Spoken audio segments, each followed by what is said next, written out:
Hi folks, Jennifer Nelson here with Pocket Hours.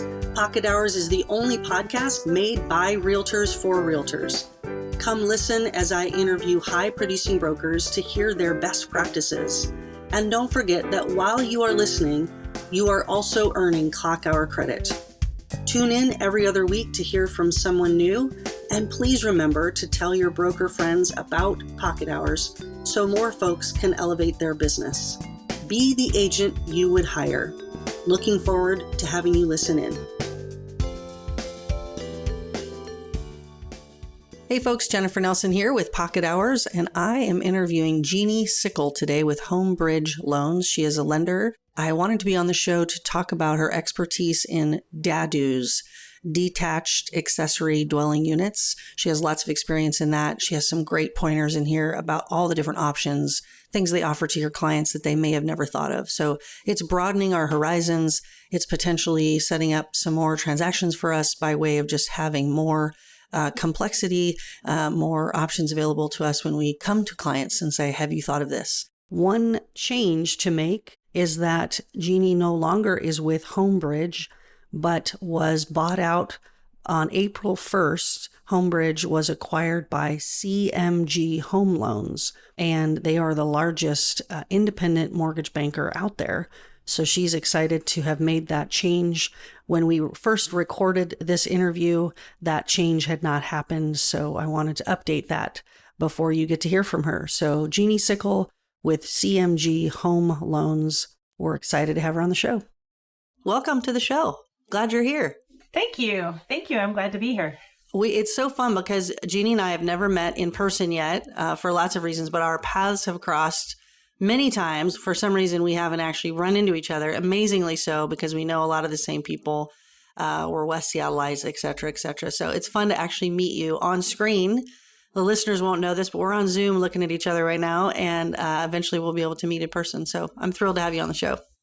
Thank you. Thank you very much. Yeah, and I'm excited to actually meet you in person one day soon.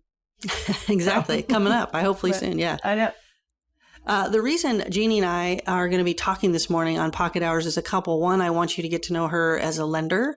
That's what she does for her vocation. But also specifically, we want to dive into a little bit of the D.A.D.U.s stuff that she does specifically. And for those of you that are new to that word, D.A.D.U., Jeanne, tell us what that stands for. Detached Accessory Dwelling Unit. So it's basically a backyard cottage. Backyard cottage. Yeah. Which, if you haven't noticed, realtors, if you're living under a rock, there's sort of the rage right now.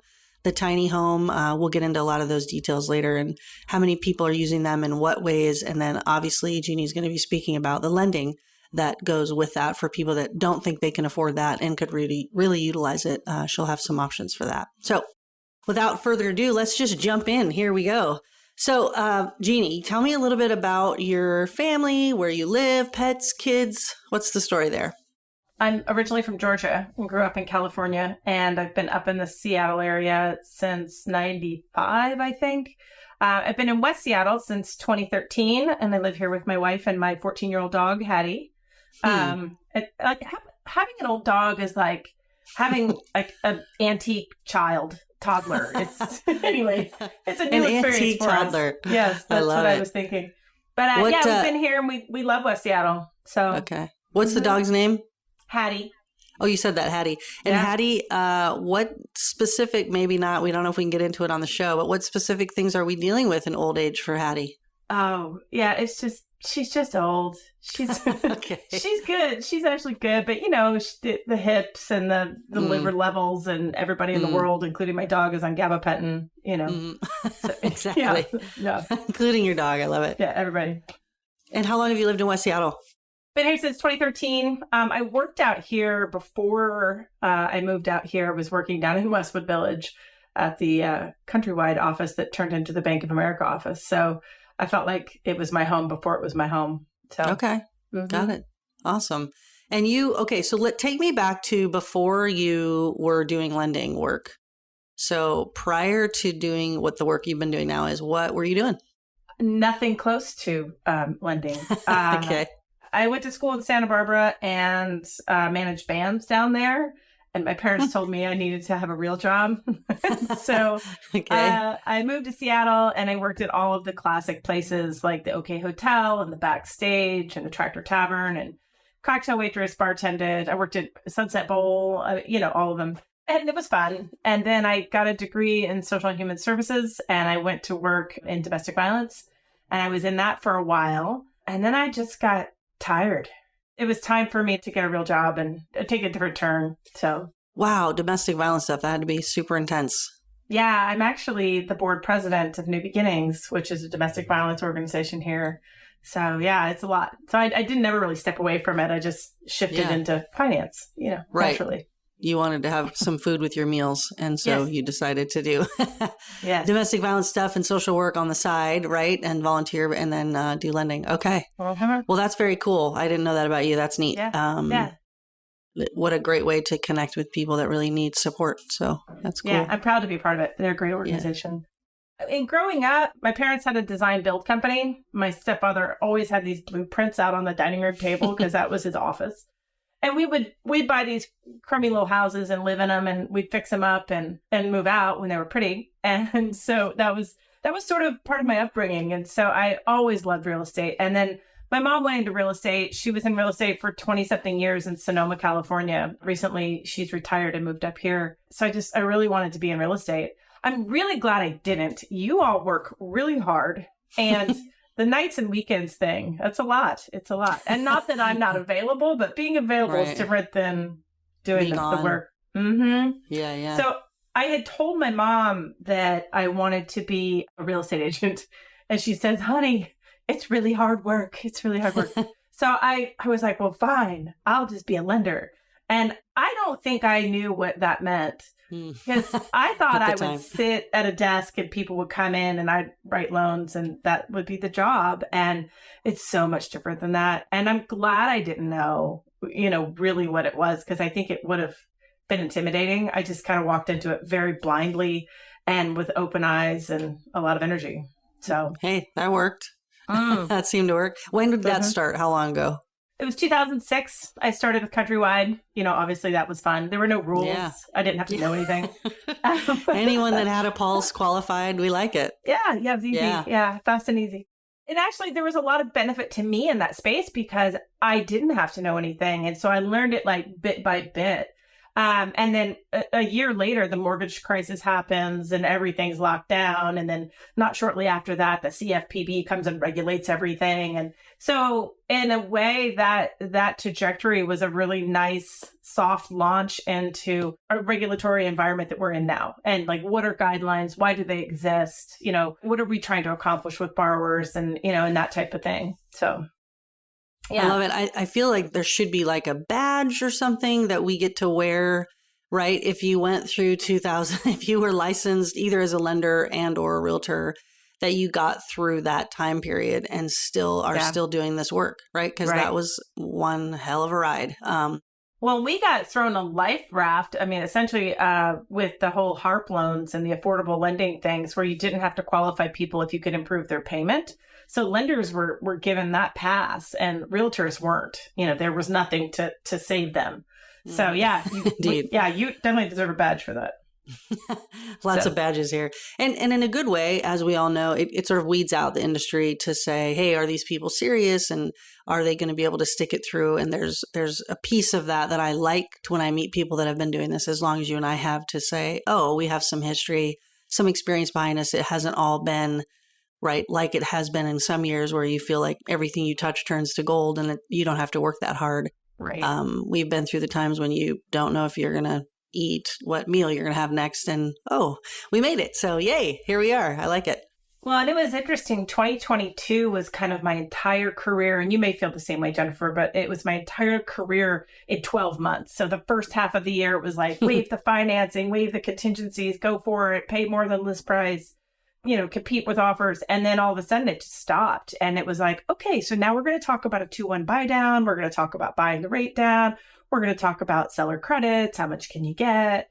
So what I found is that having been in the market, prior to the mortgage crash and living through that, and that was the space we were in for quite some time, it was like all that was really natural to me when other lenders are like, what's a 2-1 buy down and what's a seller credit? Right. So it was, so I felt like, oh, I got this. I know this. Yeah, I know this. Well, that's a great way to say that. It's great perspective for me to even hear you say that in 1 year, it sort of encapsulated a lot of what we've been through for the last 10, 15 years. So yeah, great point. Great point.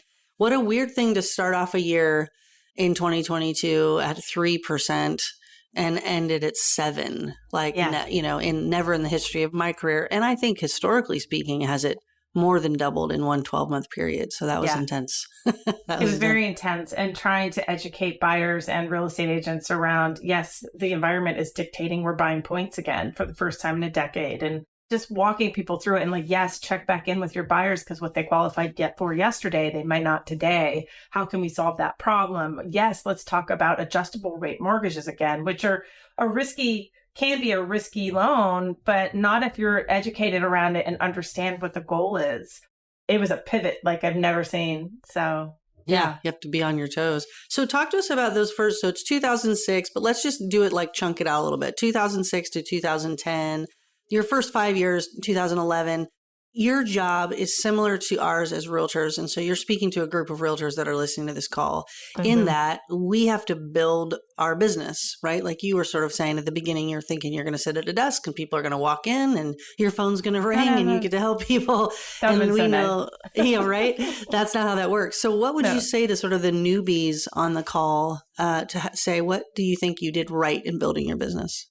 Well, I aligned myself with a group that had a lot of builder accounts. So I was working 7 days a week for the first 4 years of my career. And I don't advise people to do that, but that's what I did. And I would go sit these condo sites in like Everett and I would sit in a trailer in Snohomish County in a cow pasture, so yeah, you get to know the real estate agent on site really well.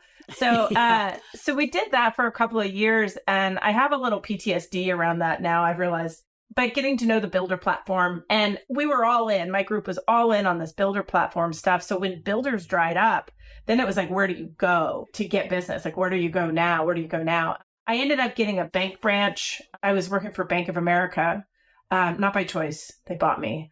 And with the sale of Countrywide or the acquisition. And so I was there and I got that bank center, and that got me to hang on for a little bit too. But what was interesting is that it gave me the perspective of you can't put all your eggs in one basket in this business. You can't just, be like, a good example of that was all the lenders that were making money off refis. I talked to a guy this last year and he said, oh, my 2021 was amazing. I was like, yeah, you were working all your refis. I go, but I was calling on your real estate agents. And he's like, I know, I forgot to do that. I'm like, So it was really interesting that, staying for a lender, I like to stay purchase focused because I like the hunt and the fight and the strategy and the relationship building around that part of my job. For the purchase stuff, refinances are a lot more transactional.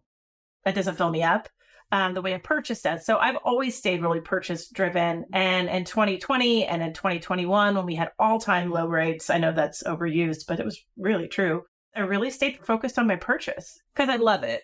But it did definitely save me through 2022. So I felt like my business didn't suffer dramatically in that time because I had kept my relationships with my real estate agents. For sure. Yeah. And I mean, you speak to that balance, and obviously, this from just speaking to realtors and working with us, is to say that we can get caught up in the current business that we're doing, the active buyers, the listing we might have or two, and we forget about the other people that we need to pay attention to. That's going to be our next sale or going to be the next person we help. And so keeping that real consistency and balanced of where my time's going and not getting caught up in one or the other. Like you said, don't put all your eggs in one basket. Great advice. That would be the number one thing. If you can diversify where your business is coming from. And that goes to the point of like, don't invest everything in one or two agents because they could retire. They could, anything could happen. So just diversifying business is, I think, the number one thing to do. Yeah, for sure. Right. And then sort of take me through a little bit of the, you've got your feet wet now. You're actually like, I might actually make a living at this. And maybe that started earlier.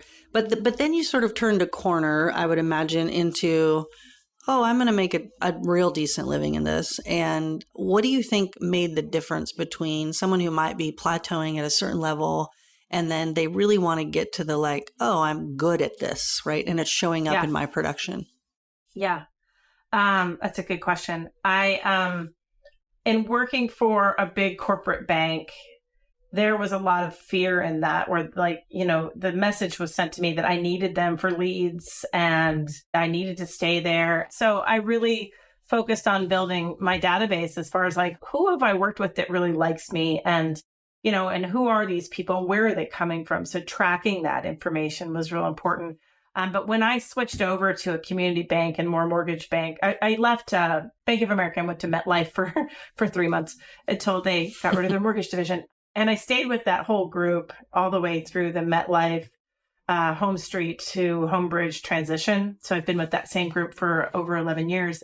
It was interesting to stay with that group for so long. But when I made that adjustment over to the community banks and the more mortgage-focused banks that did not have leads given to me, I found that my confidence was up, my business was up, the confidence in my platform was up, and things just really started coming. And that was a pivotal difference to me, was letting go of the fear and moving myself into a place where I felt like the sky was the limit and, that I could do anything. So I love that. But I had to keep my relationships close. I couldn't just, lose all my relationships. I had to make sure I brought those with me, my real estate agents, my close friends, and that type of thing. So for sure. A lot of the conversations I have these days, it seems like there's brokers who have been on teams. They started off on a team. And one of their fears is that if they leave that team, then what, right? Uh-oh, I get handed deals sometimes in this team, and I'm afraid that I won't have any business if I leave. And it sounds a little bit like what you just said is what I love being able to say to them, which is to say, you'll never know till you jump. And relying on a team to give you business means you're always relying on a team to give you business, right? And that it's their business, not yours. It's what you get to handle for them, and then you take a giant percentage of, and you won't know till you try. And it's a great place to get your feet wet. I learned so much with the team that I was on. I was given the opportunity to do a lot of mortgages. Nice. I didn't get paid really well, but I was given the opportunity to do a lot of mortgages. And the only way you get good at doing mortgages is by doing mortgages, because they're all different. So that was my training ground. So I wasn't paid really well, just like I think any, when you join any team, you're not going to get paid at the highest threshold because you're not taking the highest amount of risk. For sure. So, yeah, absolutely. Yeah. I love it as a first step. But I think there's some trap in staying long-term in those, unless you want a job, because that feels more like a job and less like entrepreneurial spirit to me. Yeah. And it works for some folks because they want that security. For sure. And absolutely. then that's great. Yep. So, and we need them, right? There's all kinds. We need them. Yeah. So I want to know, switching gears a little bit, what is something odd or strange or that you've encountered in your many years of doing lending? Anything pop to mind that you can think of? There's so many. And, we have a lot of privacy laws in banking. So I'm going to change a few of the facts here to tell you the story. Protect the guilty. Yeah. I had this client who, let's just say he had goats. And so we were refinancing him, and I went over to his house to sign all the paperwork, which isn't something we normally do because it's, 2023 now. But I wanted to meet the goats, and he was such a nice guy, and he invited us. And so we go, and in the middle of signing his documents, his eyes roll back in his head, and his pen drops off the paper, and he collapsed in the seat. Oh my gosh. And what? I'm looking at the title rep who's there with me, and I was like, so the wife gets up and says, I'm going to put the goats in the pen. And I'm like, that's a strange response. I think your husband just died. Oh, yeah. Like, what? And so I said, I'm going to call 911. So I do, but they're far away. And I look at the title rep and I said, we're going to have to do CPR. She goes, yes. And I look at her again. I said, no, we're going to have to do CPR. She goes, yes. And I'm like, oh, she means me. And I'm like, okay, this is my client. Yeah. So the two of us look at each other. We don't talk, and we grab the chair and put it down on the ground with him in it. And I'm getting ready to do CPR. I'm literally getting ready to do CPR. I'm like, okay, I took this training. I know where I can do this. Yeah. And all of a sudden his eyes open and he's like, I could hear you the whole time. But he had I don't know what they called it. It wasn't a heart attack, but he had some sort of something where he just passed out and he went gray. And so we obviously didn't finish signing documents that day. We came back, but it was one of those things where I'm like, oh, this is going to be a very intimate moment with my client. No doubt. No doubt. So, well, I think that might top all the stories. Yeah. Yeah.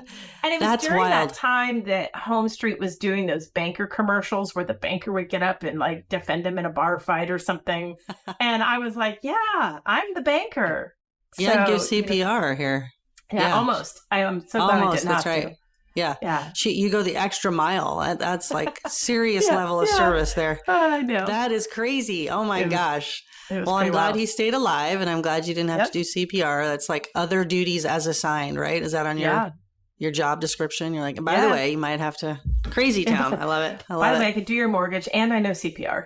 And in case you drop down in front of me, I got you. Yeah. Oh, that's wild. Yeah. Okay. So one of the reasons we started talking originally before we are talking right now is because of D.A.D.U.s. And as we described those detached accessory dwelling units, the tiny home, the cottage in the backyard, but it is by definition its own structure, right? Yes. That's the D.A.D.U. part instead of the A.D.U., attached accessory dwelling unit. It's the detached. So it's got its own everything, right? Connected. But tell me what got you into doing lending for those tell us a little bit about that. I was always interested in sort of a communal living, kind of space because, we all have parents and people that come and, you're like, here, you have your own house now. Yeah. But I just felt like it was also a really great way to keep my payment down. And so I'd always had this idea.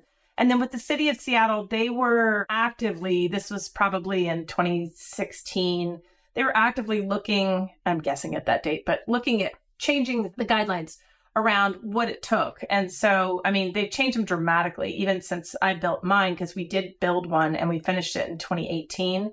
It all of a sudden was this solution to like having a really large mortgage payment. So we borrowed against our house. We got a home equity line and we built this cottage in our backyard.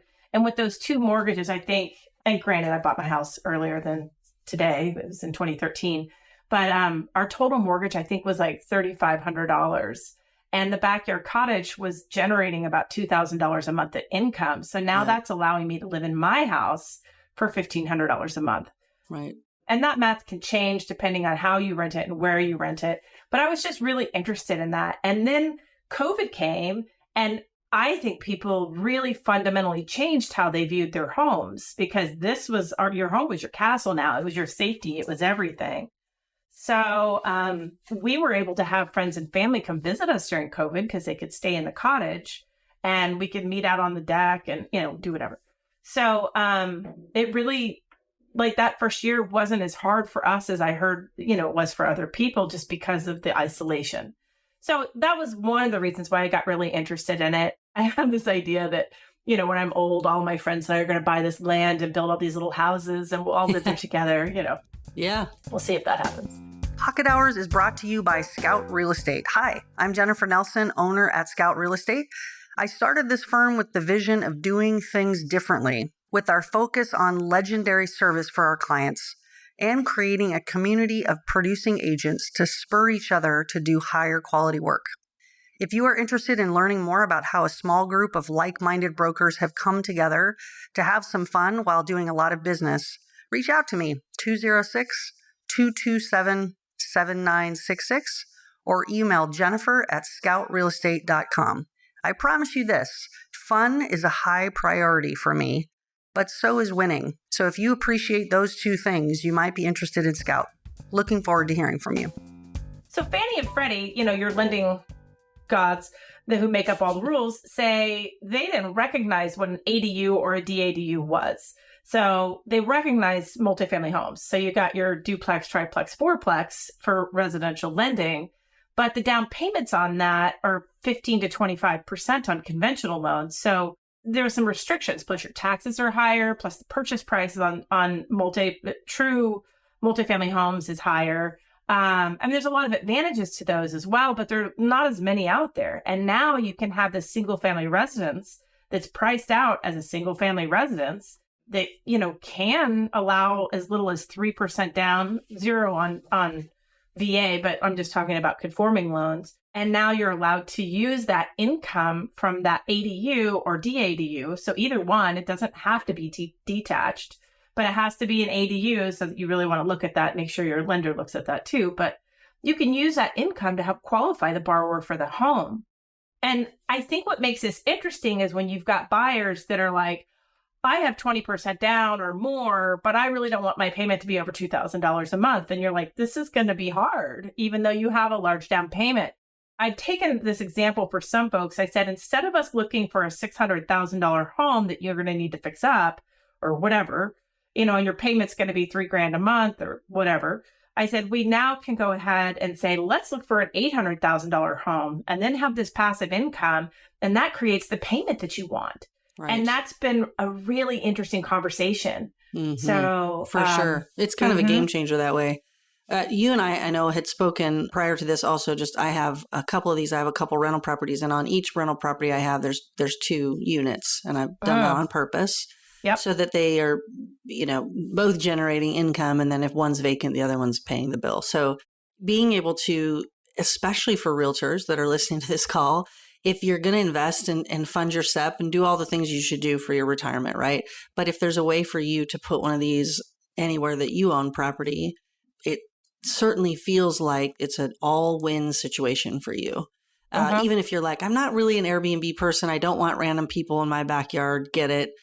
Even if you have it for family and friends to come visit, and then eventually down the road, maybe your kid graduates, and we know what's happening is that kids are headed back home and want to live with you, and you can say, cool, you can stay here, and you need to pay us $1,000 a month, to live in the cottage, whatever. It just feels like there is a variety of usages for different people, multifamily living, generational stuff.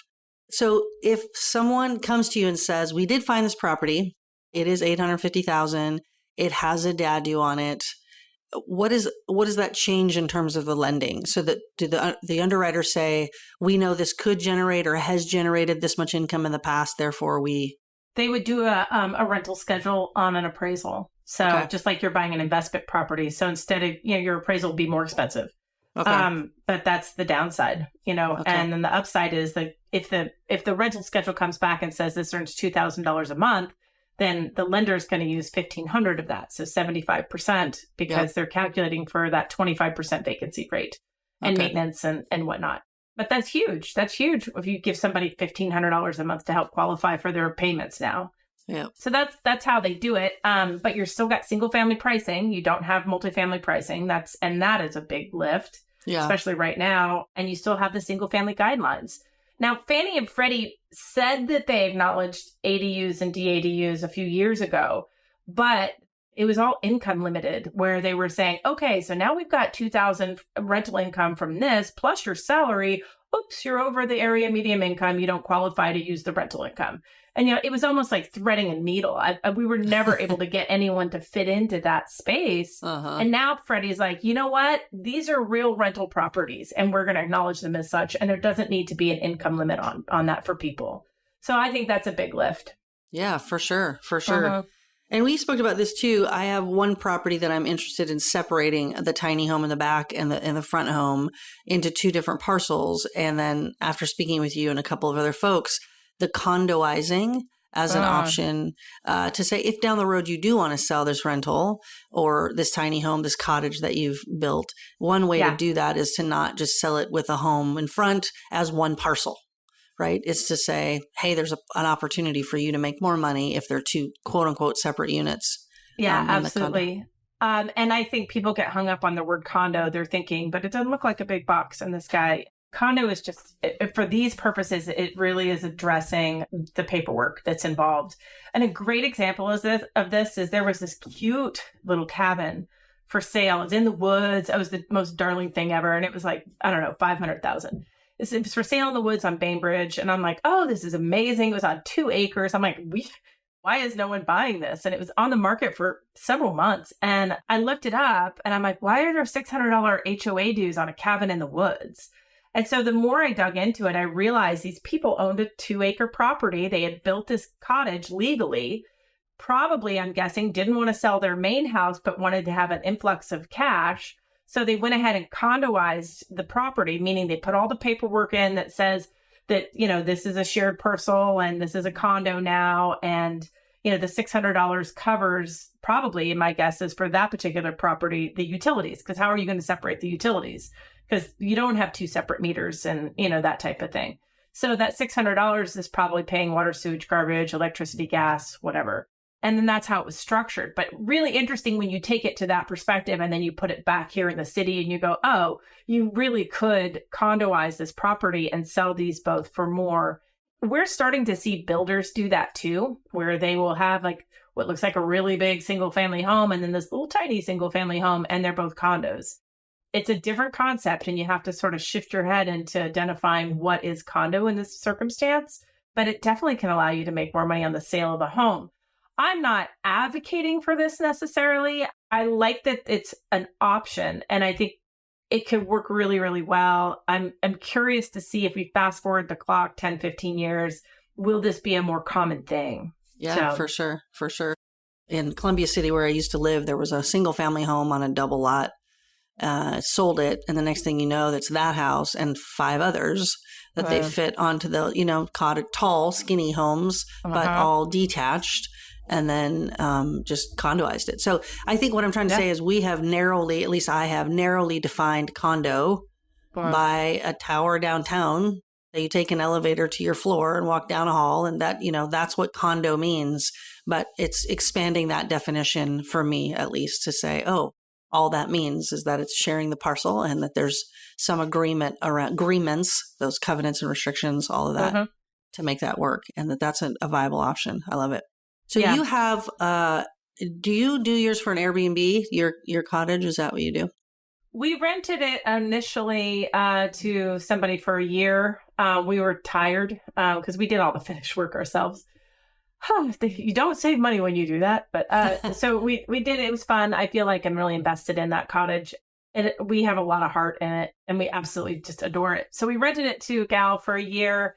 And that was really good. It gave us a break and put some money in the bank. And then when she moved out, we decided to try the short-term rental situation. And during COVID, that was really lucrative because people weren't going to Europe and they weren't going on cruises. They were just bopping around, here and going to visit family, but having their own place to stay because of COVID. So I think Airbnb type short-term rental stuff has slowed down, in my opinion, since the world sort of opened back up again. But it's still pretty lucrative. I think during the height of COVID, we were probably making $3,000 to $4,000 a month on it, which is amazing. And now we're back to around 2. And so, but at the same time, we still have it for friends and family. We donate it to auctions or nonprofits to earn some money and for them. So we use it in different ways. And so it's not booked solid by any means, nor are we really trying to, because we're just kind of cruising along with it and making sure it's creating some income and not being a big stressor for us. So, yeah, there's definitely the positives, pros and cons to short-term versus long-term. But the obvious, I think, benefit to short-term is the versatility. Like you said, you can block off on your own calendar for when your family's coming into town and use it for your own purposes, give it away, and still have people renting it and making you an income without having a long-term tenant in place that's there all the time. Yeah, I love it. Mm-hmm. That's cool. Okay, so switching gears again, what would you say? You're looking at the market. People are asking all of us all the time, I think right now, wow, is this the time to buy? I mean, gosh, look at the rates. Shouldn't we wait until the rates come down? What's your sort of, what's your line on that one? It's real clear to me, and I understand the buyer's perspective, but I'm looking at this saying you can walk into a space that has good inventory. You don't have to fight people off with a stick. You don't have to waive your inspections. You don't have to waive your finance contingencies. You don't have to hang out there on a limb. And, you can ask the seller to pay closing costs or to buy your rate down. And not in all circumstances, but in a lot of them still. yes, the rate's higher, but that rate is really temporary. There's 2-1 buy downs where you can buy the rate down a full point, and you can ask the seller to do that for you. And that's for a year or two, depending on how you set it up. You could buy the rate down way down if you want permanently and ask the seller to pay for it. So there's a lot of ways to create that affordability that isn't evident, right? And ARM loans, like I mentioned earlier, are coming back. And those ARM loans are, high 5s, low 6s right now. And it's one of those things where it's not a permanent situation. But I have a gal that bought a 1-bedroom condo. She's like, Jeannie, I'm not going to be living in this condo in 7 years. And I said, you're right. Or she says, if I am, we all believe that rates will come back from that 7 range that we were talking about earlier and be able to refinance into something that suits her better. But I think, especially for condo buyers, looking at alternatives from other than the 30-year fixed is a good thing to do, because how long are you really going to be there? So I think there's a lot of ways to create the affordability. What there isn't is in that market that we had last year this time, where people were paying $100,000 over list price or whatever crazy, waiving everything, biting their nails, closing in 10 days, jumping through all these hoops, losing their minds. I don't think people really recognize that as they haven't been through that space. If they have, it hasn't been recently, to know how stressful that can be on them. And I just feel like, get the house for a good price, get the seller to contribute to your closing costs. As long as the payment fits you okay, then you can clean that up over time. For sure. So somebody said something to me like, you're dating the rate. You're dating the rate. You're marrying the house. We can always ditch the date later and find a better date, right? Better rate. It's interesting to me in my experience, and I'm sure you can relate to this, is that it feels sometimes like, especially first-time buyers are waiting for this perfect moment, right? Now's the time, right? Uh-huh. And you kind of want to say, when's that? I don't know when that is. It's the perfect time to buy is when you need to buy a house. And then we can work with all the other things that come at it. If you're an investor, that's a different story. Now we're waiting, right? We're trying to watch the market and we're trying to time it. But if you're actually, this is the home you're living in, buy it when you need a house, stop paying rent, get into the market. You can refinance it later. But with our appreciation rates in Seattle specifically, the longer you wait for that supposed perfect rate to come, the more money you're going to pay in the house. So the offset rate is just insane to me. So trying to get that across to people. Yeah. And I think that's real important to consider. Like, I had this one gal that was waiting for the perfect situation. And I'm like, what are you paying in rent? And she said $3,400 a month. And, we added that up. And I'm like, this is what you're paying a year. And you have no tax write-off and you make good income. I said, so you're at, and I think she's never bought anything. Well, I know she never bought anything, but every year went by, it was $30-something thousand or more. And it's been 3 years. So she's now $90,000 to $100,000 in the hole with no tax write-off. So there's a lot of equations in my mind around buying a house. It's like the purchase price has to be such, and the rate has to be such, and the payment has to be such, and the down payment has to be such, right? So you have those equations, and that's what most people go into. But I also try to introduce the idea of like, what are you paying now for rent? And then the one that's non-quantifiable is like, what is your quality of life? That is a big one. And I'm not trying to encourage people to buy a mansion, but to say, are you living in a space that's really not making you happy and doesn't work for your lifestyle? Could you be doing something different? I think that's real important to consider that too. Absolutely. I have a client right now who's saying, Jennifer, I'm likely not going to be here in 2 to 3 years, right? And I was like, okay, let's do the math again.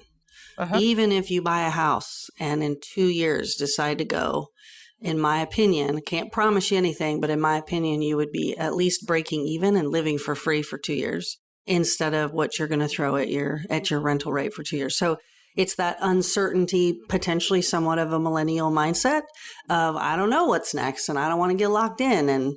And yet I want to say you're locking yourself into paying rent for however long until you buy something. So yeah, interesting. Yeah. Yeah, I love real estate. Yeah. I really do. I really love what it can do. And I know that for myself, I never would have owned a backyard cottage that creates passive income if I didn't take the first step. And the first step, we bought our first house in 2010 for about 200 and something thousand. And we begged, borrowed, and stole to get in. And it was quite something. But that house appreciated in value. We borrowed against that, bought our house in West Seattle. That house appreciated in value. We borrowed against that, built the backyard cottage. So like everything was a foothold to the next thing. When if we were still renting, and let's say we kept that silly little apartment that I loved, by the way, on Finney Ridge, if we stayed there, let's say the rent never changed, which would not have happened, we'd be paying, I think it was $800 a month. We would not have been ahead. Like there's no way. Even the difference in our payments, we would not have been ahead with that savings and no tax write-off. So yeah. Yeah, that's such a good point. I mean, like you said, I mean, there's no universe in which you would have continued to pay $800 a month, but let's play a game of saying you do, and still the math doesn't work, right? So there are some people that come to us and say, gosh, I have a killer deal. I'm getting this place for such low rent. And I'm like, congratulations. But the math still doesn't work in your favor for even as short as 2 years. And that's a crutch. I've been there. I've had really cheap rent. It is a crutch because if and when I move out, not because of my own choosing, right? Then all of a sudden I've got payment shock like I wasn't expecting. So it really is a crutch. And I'm not encouraging landlords to start raising rents, but but I know that that's a big thing to overcome when you've had discounted rent for so long and then the building sells or the landlord dies or, something that you've got to go change and adjust to what the market value is. So it is a bit of a crutch. We were talking this morning at Scout at the brokerage that I own. We were talking this morning in our contracts class about this, about there's people out there in our databases, right, in our spheres that are saying, gosh, we're renting, I think we're just going to wait.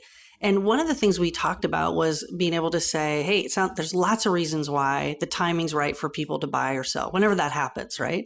So there's this big blanket of when all of a sudden the stars align for a buyer to say, I'm ready to buy. One of those components is the numbers and the math. And the question that we want to keep asking, which is, right, learning how to ask good questions is all part of the game, is to say, would you be interested in looking at the numbers of that? And just throwing it out there, because what we don't want to do is try to convince anyone of anything. It never works. But being able to say, hey, this is a component of it that maybe you want to consider, and doing that in an easy way, right? Yeah. When I was much younger, I lived in this duplex with my two friends, and then these other two gals rented downstairs. And the landlord came to us and said, I have to sell the building. Do you want to buy it? And we laughed. We said, oh, no, we could never buy it. I think it was $200,000 in the Central District. And right. And a view of downtown. It was pretty awesome. And anyway, we laughed and said no. And none of us looked at whether we could buy it. I look back on that now and sort of glanced at where guidelines were. We definitely could have bought that. Oh, wow. But we never looked at our options. So to your point, somebody sees a price tag and they don't know what that means for a monthly payment, or somebody feels like they have to put 20% down when you don't. Somebody thinks mortgage insurance is crippling when it doesn't have to be, and you can ask the seller to make it go away, so buy it out. So there's so many, if you can't move forward without options. So I end up in my line where I am, I end up talking to a lot of people, and we're just having a conversation. We're not pulling credit. We're not doing the application. I'm like, let's just pencil this through and see what this could look like for you. And some of those people I never talk to again. They're like, this is great information. Thank you. And some of the people get real excited and take the next step, and all for different reasons. But I think that knowing your options is the only way you're going to know which direction you can go. For sure. So, for sure. Yeah. I love that. I love those conversations that we get to have light bulbs turn on, and you watch people go, oh, this is possible, right? Like, that's so fun. Part of our job. Yeah. And we're seeing a lot of people now. I'm seeing a lot of people now doing communal homes. So buying with friends, which is really different. I don't think we really saw that until the 2000s. And I usually get 2 or 3 people a year that come to me that are like, yeah, my friends and I are all buying this house together. We obviously give them good advice about, like, you are financially all responsible. So if one person doesn't toe the line, that's on you. So we put them in touch with attorneys, and they can write up paperwork after the fact and, make sure everybody's, interest in the property is protected. But it's like, it really is creating a situation where it's like, I don't want to pay rents that are in Seattle because they're high.